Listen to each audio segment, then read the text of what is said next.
एक समय ऐसा था जब धरती के समंदर की गहराई में बड़े बड़े डायनासोर, शार्क और मगरमच्छ राज करा करते थे। जाहिर सी बात है कि इन विशालकाय शिकारियों का खौफ समंदर के छोटे डायनासोर, डॉल्फिन्स और कछुओं की नस नस में बसा करता था। और हो भी क्यों ना, अगर इन छोटे जीवों का पाला उन विशाल दानवों से पड़ जाता था तो अगले पल ही वे अपने आप को उन जीवों के पेट में पाते थे। लेकिन यह तो बात हुई जब एक शिकारी और शिकार मिला करते थे। शिकारी शिकार को आसानी से मारकर खा लेता था और दूसरे शिकार की तलाश में निकल पड़ता था। लेकिन सोचिए क्या होता अगर लाखों साल पहले के दो विशालकाय समुद्री शिकारियों का आपस में पाला पड़ जाता, और इस दृश्य का मजा दो गुना हो जाता जब एक विशाल शार्क की भिड़न दूसरे विशाल मगरमच्छ से हो जाती। जी हाँ दोस्तों, हम बात कर रहे हैं दुनिया की सबसे बड़ी शार्क मेगालोडॉन और दुनिया का सबसे बड़ा मगरमच्छ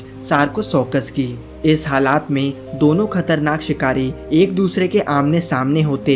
दोनों के दिमाग में यही बात चल रही होती कि सामने खड़े शिकारी को शिकार कैसे बनाएं। दोनों इस बात से भी अनजान नहीं कि सामने वाला जीव इतनी जल्दी हार मानने वालों में से नहीं है और आखिर में हमें एक भयंकर युद्ध देखने को मिलता। अगर सार्कोसॉर्कस की बात करें तो इन्हें मगरमच्छों का राजा माना जाया करता था और वे धरती पे क्रिटेशियस पीरियड की शुरुआत यानी कि करीब 11 करोड़ साल पहले पाया जाया करते थे। वही मेगालोडॉन आज से सिर्फ 20 लाख साल पहले समंदर में राज करा करते थे, यानी कि सार्कोसॉर्कस इस धरती पे मेगालोडॉन से बहुत पहले आ चुके थे। साथ ही वे मेगालोडॉन के आने से पहले ही विलुप्त हो गए, जिसका मतलब है कि इन दानवों की आपस में कभी भी भिड़न नहीं हुई होगी। लेकिन जरा सोचिए, अगर यह आपस में लड़ते तो कौन किस पे भारी पड़ता। अगर दोनों जीवों की फिजिकल स्ट्रेंथ की बात करें तो सार्कोसॉर्कस के मिले सिर और हड्डियों के आधार पर वे ज्यादा से ज्यादा 40 फीट तक बड़े हो सकते थे। वही मेगालोडॉन का साइज तो एक एवरेज भारतीय बस से भी ज्यादा बड़ा था। यह जीव 60 फीट तक लंबे थे, लेकिन कुछ वैज्ञानिकों का मानना है कि इनकी लंबाई 80 फीट तक भी पहुंच सकती थी, यानी कि सबसे बड़े सार्कोसॉर्कस से भी 2 गुना ज्यादा बड़ा। सार्कोसॉर्कस जहां 10 टन के थे, वहीं मेगालोडॉन इनसे 6 गुना ज्यादा भारी थे, यानी कि करीब 60 टन।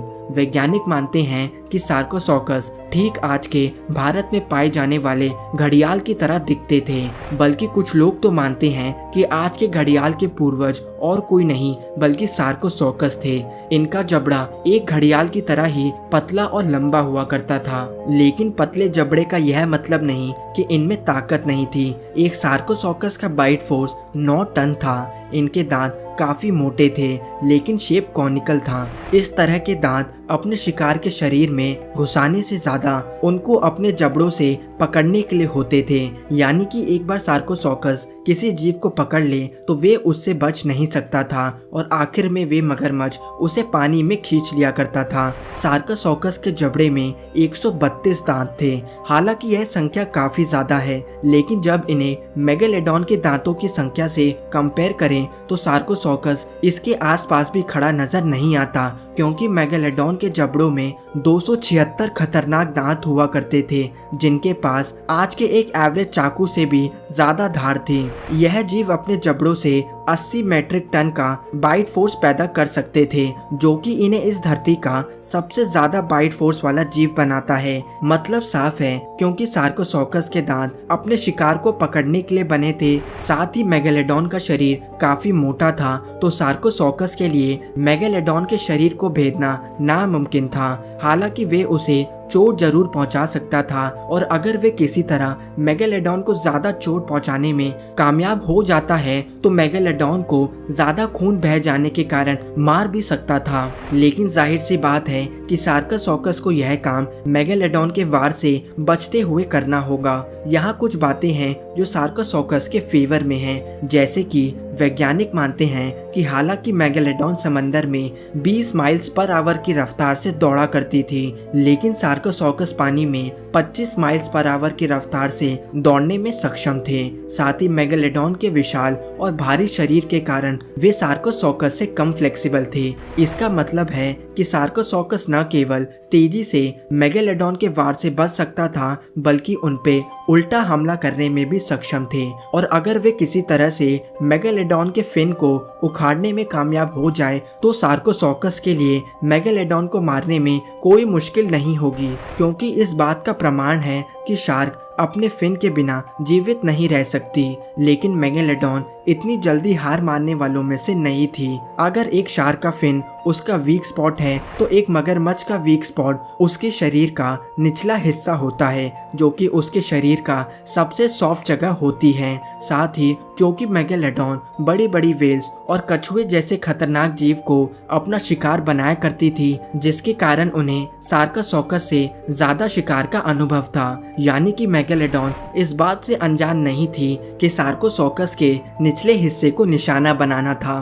और यहाँ सार्कोसॉकस का सबसे बड़ा डिसएडवांटेज यह था कि वे एक रेप्टाइल थे और हर एक रेप्टाइल की तरह उन्हें भी थोड़ी थोड़ी देर में सांस लेने के लिए पानी की सतह पे आना पड़ता था। यानी कि इस लड़ाई में सार्कोसॉकस जैसे ही सांस लेने को ऊपर जाएगा तो मेगालोडॉन के लिए यह सबसे अच्छा मौका होगा सार्कोसॉकस के निचले हिस्से पर हमला करने का। और आप भी यह जानते हैं कि कोई भी जीव एक बार मेगालोडॉन के जबड़ों का शिकार बन गया तो निश्चित रूप से उस जीव के टुकड़े ही बचेंगे। लेकिन इन सभी बातों में से सबसे महत्वपूर्ण बात तो यह है कि एक मगरमच्छ को अपने शिकार को मार के खाने के लिए उनके सबसे घातक मूव डेथ रोल को करना पड़ता है, जिसमें वे अपने शिकार को जबड़े से पकड़कर गोल गोल घुमा करते हैं ताकि वे अपने शिकार के मार के टुकड़े कर सकें। लेकिन सार्कोसॉकस इतना विशाल था जिसके कारण यह मगरमच्छ डेथ रोल नहीं कर सकते थे और मेगालोडॉन को मारने की आखिरी उम्मीद भी यहाँ खत्म हो जाती है। हमारे हिसाब से मेगालोडॉन ही इस लड़ाई में विजेता होता। तो दोस्तों, आप क्या सोचते हैं? अपनी राय कमेंट ज़रूर करें। धन्यवाद दोस्तों। अगर वीडियो पसंद आई हो तो लाइक करें, शेयर करें और हमारे चैनल को ज़रूर सब्सक्राइब करें।